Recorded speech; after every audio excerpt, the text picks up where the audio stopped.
Hello, this is Jamie and Biddy, and we are here to talk about Bandersnatch, the new Choose Your Own Adventure movie from Netflix. Specifically, my favorite mechanism in it. But he's been a little feisty today, so I'll let him down here. So in Bandersnatch, it's a Netflix movie. You kind of need to watch it on your computer, as far as I can tell, because you're going to be making a lot of choices in it. As early as like a minute into the movie, it asks you a choice. I'll spoil this one. It's not really a spoiler because it happens a minute into the movie. But the main character is eating cereal, and his dad presents two choices to him, and you choose the cereal. So I think it's a fairly inconsequential choice that tries to get you into the idea that you need to be making choices in this movie. And there are a few mechanisms the designers of this movie used that I think apply to tabletop games, which I mostly talk about. One is when you're given a choice to make a decision in the movie, you have, I think, about 10 seconds to make it. And I think this time limit is really, really helpful because I have found in many of these types of games that I play, where usually cooperative games where you have choices to make as a group, players can end up deliberating over them for quite a bit of time that can really slow down the game. Sometimes that's a good thing, but in the long run and for the most part, I think it's great if you have a sense of urgency to that. And Bandersnatch does that really well because you only have 10 seconds. So I was watching it with two other friends, and we were on the spot. We had to make a decision. So I like that time limit a lot. The other thing that we found fairly early in watching this is that the movie can end quite abruptly. Not necessarily abruptly. It can end very early. So I think our original run through the movie ended after about 10 minutes. And I really like a few of the things that Netflix did to let you go down different pathways. The first is when the movie can end for you, and there are many, many different endings. When it ends, it gives you some choices. It says, do you want to go back and make this choice differently? Or maybe do you want to go back and make this choice differently? And I really like that was super easy to do. And there was no time limit on that. So you could decide, okay, which one of these do we want to go back and do? Do we want to end it? Do we want to say that this is our ending to the movie?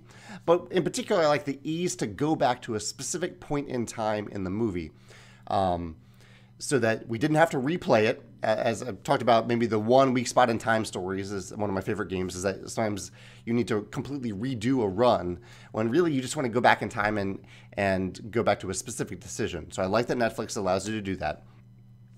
The other thing they do is that when you do go back to that decision, the movie starts over from the beginning, but in like fast time. So it like recaps all the things that happened up until that point, all the choices that you have made up until that point. So it's like your own custom, like 15-second version of the 10 minutes or 20 minutes or 30 minutes that have passed in the movie up to that point. And that recap is really, really helpful. And it also it gives you a sense of ownership over it. It shows that your decisions have mattered and that the movie is remembering them, that it's not starting over from a generic point in time.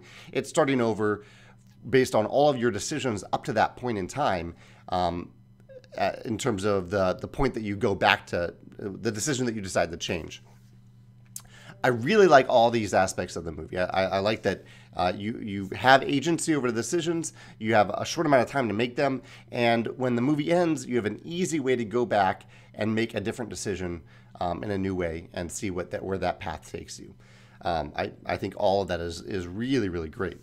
And I guess last I'll say that I like that you can kind of find your own ending. Actually, no, one other thing before I go to that. Well, I'll say that first. I like that you can find your own ending. At a certain point, we found an ending that we were just happy with. We were delighted with the ending that we found, and we called it. And it was kind of, I'm guessing that there are some endings that are more conclusive than others, because this one, we had been watching for about an hour and a half to that point, and just the way the movie communicated to us that we had finalized it indicated that we had found a pretty solid ending.